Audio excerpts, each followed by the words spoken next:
नमस्कार दोस्तों, हमारे YouTube चैनल पर एक बार फिर आपका स्वागत है। आज हम बात करेंगे पर्यावरण अध्ययन के प्रैक्टिस सेट 5 के बारे में। इसके पहले हम 4 प्रैक्टिस सेट सॉल्व कर चुके हैं, तो उनको जाकर आप देख सकते हैं। डिस्क्रिप्शन में आपको एमपीटेड वर्ग 3 पर्यावरण अध्ययन के नाम से लिंक मिल जाएगा। तो आज के इस प्रैक्टिस सेट में हम बात करेंगे टॉप इंपोर्टेंट 30 प्रश्नों के बारे में, जिनके एग्जाम में आने की बिल्कुल संभावना है। मेरे साथ साथ आप भी टेस्ट को लगाएंगे। आपके कितने क्वेश्चन 30 में से सही होते हैं आप लोग कमेंट में जरूर बताएं। सबसे पहला प्रश्न है, सूर्य का अध्ययन करने के लिए इसरो ने कौन सा अंतरिक्ष यान विकसित किया है? तो सूर्य के अध्ययन की बात की जा रही है। आदित्य L1, शुक्रयान 1, मंगलयान 3 या फिर आदित्य L2। तो इसका सही आंसर क्या है आपका? आदित्य L1 तैयार किया गया है। ये कब तैयार किया गया, फिर इसे कब लॉन्च किया गया था, इस पर भी प्रश्न आपका बन सकता है। सूर्य का अध्ययन करने के लिए भारतीय अंतरिक्ष अनुसंधान इसरो ने आदित्य L1 नाम का अंतरिक्ष यान विकसित किया है। इसे 2 सितंबर 2023 को श्रीहरिकोटा से PSLV C-53 रॉकेट से लॉन्च किया गया था। तो यहाँ से 2-3 प्रश्न आपके बन सकते हैं। एक तो अध्ययन करने के लिए कौन सा तैयार किया गया? आदित्य L1। इसे कब लॉन्च किया गया? 2 सितंबर 2023 को। कहाँ से लॉन्च किया गया? श्रीहरिकोटा से। इसका रॉकेट का नाम क्या है? PSLV C-53। तो ये सारी चीज़ें आपको ध्यान रखनी है। अगले प्रश्न पर आते हैं। अगला प्रश्न है, भारत का मल्टी वेवलेंथ अंतरिक्ष वेधशाला का नाम क्या है? तो ये बहुत ही इंपॉर्टेंट प्रश्न है आपका। रिसेट 1, एस्ट्रोसेट, कार्टोसेट 2 या फिर इनमें से कोई नहीं। तो इसका सही आंसर क्या है आपका? एस्ट्रोसेट क्या है आपका? मल्टी वेवलेंथ अंतरिक्ष वेधशाला है। अब इसके बारे में कुछ चीज़ें और आपको ध्यान रखनी है। इसे कब लॉन्च किया गया था? एस्ट्रोसेट भारत की पहली समर्पित मल्टी वेवलेंथ अंतरिक्ष वेधशाला है। इसे 28 सितंबर 2015 को भारतीय अंतरिक्ष अनुसंधान संगठन इसरो द्वारा लॉन्च किया गया था। तो इसकी तारीख आप ध्यान रखेंगे, 28 सितंबर 2015 को इसरो की तरफ से इसे लॉन्च किया गया था। अगले प्रश्न पर आते हैं। अगला प्रश्न यहाँ पर पूछा गया है, IRNSS का पूर्ण रूप क्या है? भारतीय क्षेत्रीय नेविगेशन सौर प्रणाली, भारतीय क्षेत्रीय नेविगेशन सैटेलाइट सिस्टम, भारतीय अनुसंधान नेविगेशन उपग्रह प्रणाली या फिर इनमें से कोई नहीं। तो इसका सही आंसर क्या है? भारतीय क्षेत्रीय नेविगेशन सैटेलाइट सिस्टम। अब इसको इंग्लिश में क्या बोलते हैं? Indian regional navigational satellite system. तो यहाँ पर हिंदी इंग्लिश दोनों का नाम आपको ध्यान रखना है, क्योंकि ऑप्शन में कोई भी चीज़ आपको मिल सकती है। अगले प्रश्न पर आते हैं। अगला प्रश्न यहाँ पर पूछा गया है, इसरो द्वारा 22 अक्टूबर 2008 को PSLV के संशोधित संस्करण का उपयोग करके कौन सा मिशन लॉन्च किया गया था? तो 22 अक्टूबर 2008 की बात की जा रही है। चंद्रयान 1, मंगलयान 1, चंद्रयान 2 या फिर मंगलयान 2। तो इसका सही आंसर क्या है आपका? चंद्रयान 1 लॉन्च किया गया था। अब इसके बारे में कुछ चीज़ें और आपको ध्यान रखनी है। इसे PSLV के संशोधित संस्करण से लॉन्च किया गया। इसकी तारीख आप ध्यान रखेंगे, 28 अक्टूबर 2008 को। अगला प्रश्न यहाँ पर पूछा गया है, DRDO का मुख्यालय कहाँ है? मुंबई, नई दिल्ली, बेंगलुरु या फिर इनमें से कोई नहीं। तो इसका सही आंसर क्या है आपका? नई दिल्ली में मुख्यालय है। इसके बारे में कुछ चीज़ें और आप ध्यान रखेंगे, जिनसे आपके एग्जाम में प्रश्न बन सकते हैं। सबसे पहली बात है, इसकी स्थापना कब हुई थी? अगर हम DRDO के मुख्यालय की बात करें तो इसका मुख्यालय नई दिल्ली भारत में है। इसकी स्थापना 1958 में हुई थी। DRDO का फुल फॉर्म भी आपसे एग्जाम में पूछा जाता है। तो इसका फुल फॉर्म क्या है? Defence research and development organisation. इसका फुल फॉर्म आप ध्यान रखेंगे। अगले प्रश्न पर आते हैं। अगला प्रश्न यहाँ पर पूछा गया है, निम्न में से कौन संक्रामक रोग नहीं है? डेंगू, खसरा, मिर्गी या फिर कोविड-19। तो इसका सही आंसर क्या होगा? अगर आपको संक्रामक रोग पता है कि कौन से संक्रामक है, कौन से असंक्रामक हैं, तभी इसका आंसर आप कर पाएंगे। तो इनमें से कौन सा नहीं है? मिर्गी आपका संक्रामक रोग नहीं है। बाकी सारे क्या हैं आपके? संक्रामक रोग हैं। तो यहाँ पर सी वाला आंसर सही होगा। अब यहाँ पर संक्रामक असंक्रामक रोग आपको पता होने चाहिए। अगर आपको नहीं पता है तो इसका स्क्रीनशॉट आप ले सकते हैं। इनको आप ध्यान रखेंगे। असंक्रामक रोगों की अगर हम बात करें तो कैंसर, अल्जाइमर रोग, मिर्गी, मधुमेह, गठिया, हृदय रोग और ये तमाम रोग यहाँ पर आपको दिए गए हैं। ये सारे कौन से आपके? असंक्रामक हैं। अगर हम संक्रामक रोगों की बात करें, फ्लू, खसरा, HIV, स्ट्रेप थ्रोट और ये तमाम रोग यहाँ पर आपको दिए गए हैं। कोविड-19 भी आपका क्या है? संक्रामक रोग हैं। तो इनका नाम भी आपको ध्यान रखना है। हैजा, डेंगू, चेचक, छोटी माता, ये सब आपके संक्रामक रोगों में आते हैं। तो इनके नाम आप ध्यान रखेंगे।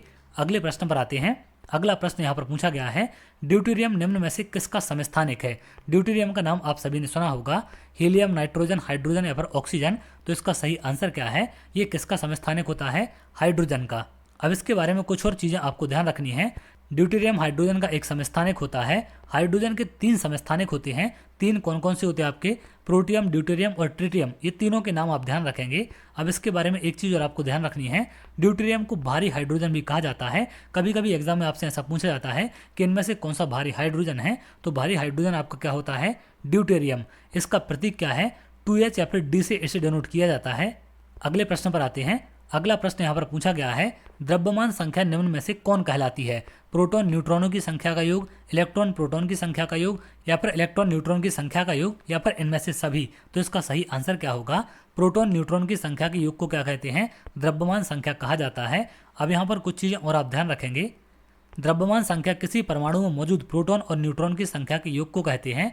इसे परमाणु जनसंख्या या फिर न्यूक्लियन जनसंख्या भी कहा जाता है। द्रव्यमान संख्या को ए से प्रदर्शित करते हैं। द्रव्यमान संख्या का सूत्र ए बराबर क्या होता है?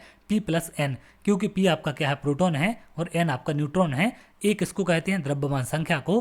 प्रोटॉन की संख्या को परमाणु संख्या कहा जाता है, तो इसको भी आप ध्यान रखेंगे। जो आपके प्रोटॉनों की संख्या है उसको परमाणु संख्या कहते हैं। इस पर भी कई बार प्रश्न एग्जाम में पूछा गया है। अगले प्रश्न पर आते हैं। अगला प्रश्न यहाँ पर पूछा गया है, पर्यावरण अध्ययन के लिए आप छात्रों को कौन से चैनल देखने का सुझाव देंगे?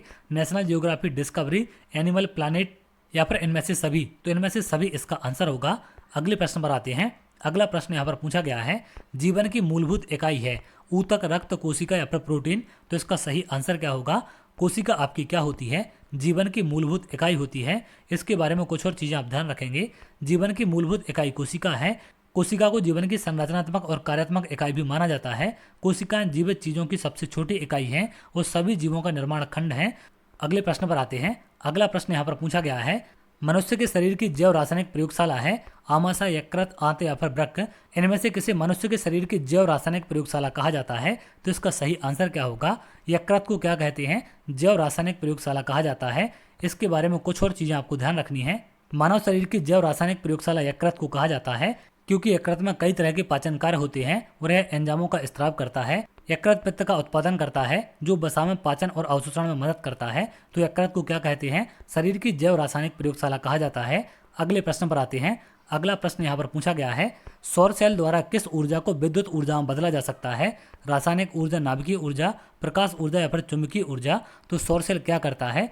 प्रकाश ऊर्जा को विद्युत ऊर्जा में कन्वर्ट करता है। तो यहाँ पर सी वाला आंसर इसका सही होगा। अब यहाँ पर कुछ और चीजें आप ध्यान रखेंगे। एक सौर सेल या फिर फोटोवोल्टिक सेल इसको कहा जाता है, एक अर्धचालक उपकरण है जो प्रकाश की ऊर्जा को फोटोवोल्टिक प्रभाव द्वारा सीधे बिजली में परिवर्तन करता है। फोटोवोल्टिक मॉड्यूल में अक्सर सूर्य के सामने की तरफ कांच की एक शीट होती है जिससे अर्धचालक की रक्षा होती है और प्रकाश भी गुजरता है। तो इन सब का आप ध्यान रखेंगे। अगला क्वेश्चन है, पानी में से अशुद्धि, दही से मक्खन, गेहूं से छोटे कंकड़ आदि को अलग करने की क्रिया को कहते हैं? मिश्रण, पृथक्करण, छानन या फिर ऊर्ध्वपातन? तो इसका सही आंसर क्या होगा? इसको क्या कहा जाता है? पृथक्करण कहा जाता है। अब यहाँ पर पृथक्करण के बारे में कुछ और चीजें आपको ध्यान रखनी है। पृथक्करण एक ऐसी विधि है जो रासायनिक पदार्थों के मिश्रण या घोल को दो या दो से अधिक अलग अलग उत्पाद मिश्रणों में परिवर्तन करती है। तो इसको आप ध्यान रखेंगे। अगला क्वेश्चन यहाँ पर पूछा गया है, भारत परमाणु देश कब बना? भारत में परमाणु का पहला परीक्षण कब किया गया था? 21 जून 1986 को, 18 मई 1974 को, 17 अगस्त 1998 को, या फिर 23 जनवरी 1993? इसका सही आंसर क्या है आपका? 18 मई 1974 को किया गया था। इसके बारे में कुछ और चीजें आप ध्यान रखेंगे। अगर आप यहाँ देखें, 18 मई 1974 को भारत के पोखरण में अपना पहला परमाणु परीक्षण किया गया जिसका कोड नाम ऑपरेशन स्माइलिंग बुद्धा था। तो यहाँ पर इसकी तारीख आप ध्यान रखेंगे। 18 मई 1974 को किया गया था। भारत ने कहाँ पर किया था इसको? पोखरण में। इसका नाम क्या था? ऑपरेशन का नाम क्या रखा गया था? स्माइलिंग बुद्धा। अगर हम बात करें सेकंड परमाणु परीक्षण की तो पोखरण 2 के नाम से इसे जाना जाता है। ऑपरेशन शक्ति इसको नाम दिया गया था।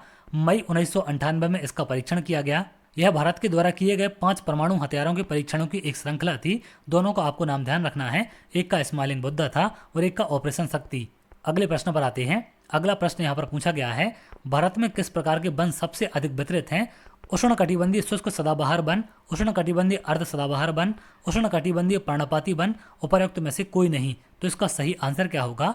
उष्णकटिबंधीय पर्णपाती वन आपके क्या हैं? भारत में सबसे ज्यादा पाए जाते हैं। इसके बारे में एक चीज और आपको ध्यान रखनी है, ये भारत में कुल वन क्षेत्र का लगभग 20% हिस्सा घेरते हैं। अगले प्रश्न पर आते हैं।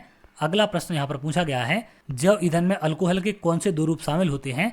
इथेनॉल और मेथेनॉल, इथेनॉल और प्रोपेनॉल, मेथेनॉल और प्रोपेनॉल, या फिर इनमें से कोई नहीं? तो इसका सही आंसर क्या होगा आपका? इथेनॉल और मेथेनॉल इसमें शामिल होते हैं। जैव ईंधन या तरल ईंधन में अल्कोहल के 2 रूप अर्थात इथेनॉल और मेथेनॉल का उपयोग किया जाता है। तो इन दोनों का उपयोग करते हैं। जैव ईंधन को तरल ईंधन भी कहते हैं, इसका नाम भी आपको ध्यान रखना है। अगला प्रश्न है, किसी पारिस्थितिकी तंत्र में कीस्टोन प्रजातियां क्या हैं? कीस्टोन प्रजातियां किसे कहा जाता है? जिन प्रजातियों के उन्मूलन से पारिस्थितिकी तंत्र पर गंभीर प्रभाव पड़ सकता है, वे प्रजातियां जिनके उन्मूलन से पारिस्थितिकी तंत्र को लाभ हो सकता है, या फिर जिनके उन्मूलन से तंत्र पर कोई प्रभाव नहीं पड़ता, या फिर इनमें से कोई नहीं। तो इसका सही आंसर क्या होगा आपका? पहला वाला, जिनके उन्मूलन से क्या होता है, पारिस्थितिकी तंत्र पर गंभीर प्रभाव पड़ता है, उनको कीस्टोन कहा जाता है। अब यहाँ पर इसके बारे में और आपको जानकारी दी गई है। विलुप्त विभिन्न मानवीय गतिविधियों जैसे वनों की कटाई, आर्द्रता, भूमि को सूखना आदि के कारण होता है। कुछ प्रजातियों के खत्म होने से पारिस्थितिकी तंत्र को नुकसान पहुंच सकता है।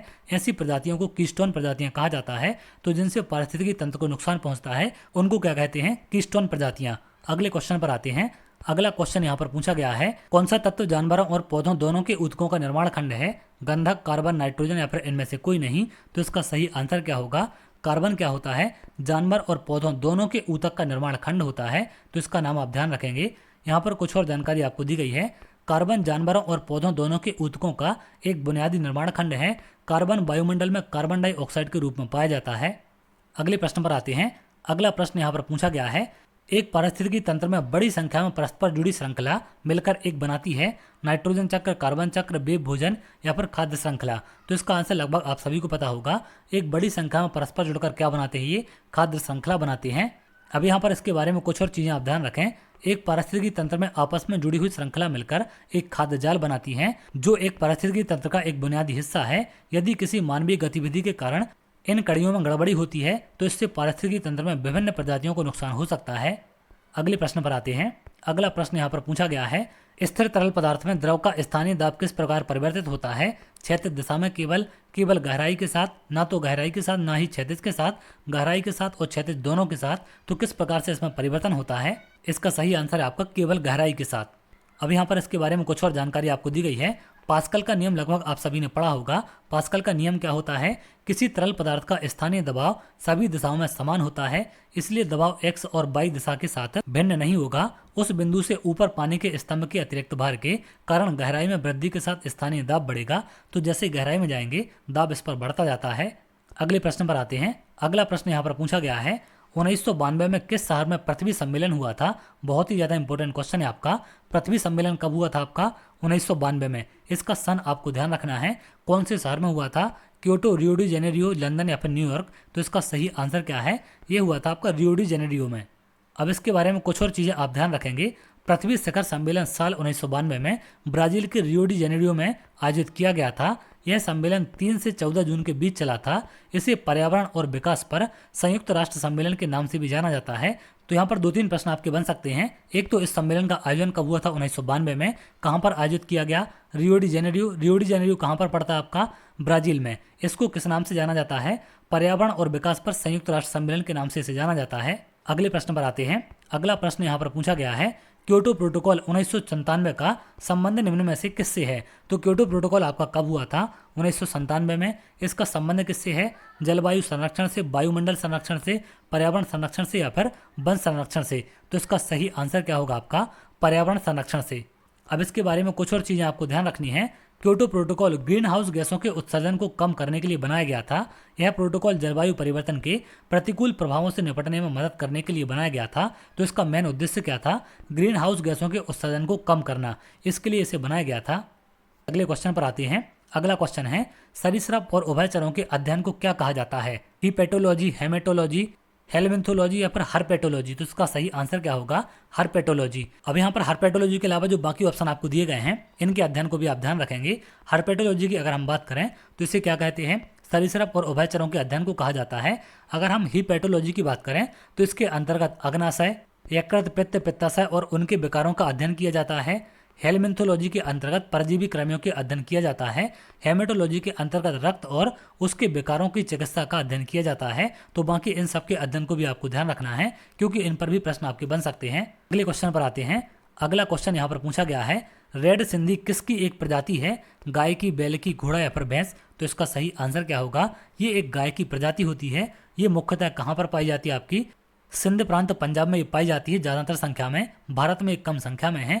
इसे लाल सिंधी गाय के नाम से भी जाना जाता है। अगला प्रश्न यहाँ पर पूछा गया है, नागफनी में प्रकाश संश्लेषण होता है तने में, पत्तियों में, दोनों में या फिर कांटों में। तो इसका सही आंसर क्या होगा, तने में। अब इसका क्या कारण है कि तने में इसका प्रकाश संश्लेषण होता है। नागफनी में प्रकाश संश्लेषण मुख्य रूप से तने में होता है। नागफनी के पौधे के हरे तने में क्लोरोफिल होता है, तो इसका जो पौधा होता है उसके तने में क्लोरोफिल पाया जाता है, इसलिए यहाँ पर प्रकाश संश्लेषण होता है। नागफनी के पौधों में पत्तियां कांटों में बदल जाती हैं। तो ये प्रश्न कई बार पूछा गया है कि जो नागफनी पौधे की पत्तियां होती हैं ये किस में बदल जाती हैं, ये किस में बदलती है, आपकी कांटों में। अगले प्रश्न पर आते हैं। अगला प्रश्न यहाँ पर पूछा गया है, बाष्पोत्सर्जन क्या होता है। फ्लोएम द्वारा भोजन का संवहन करना, जड़ के द्वारा जल का अवशोषण करना, जाइलम द्वारा जल का संवहन करना, या फिर पत्तियों के द्वारा जल को बाष्प के रूप में निकालना। तो बाष्पोत्सर्जन के नाम से आपको समझ में आ चुका होगा, पत्तियों द्वारा जल का बाष्प के रूप में निकलना, ये क्या होता है, आपका बाष्पोत्सर्जन कहलाता है।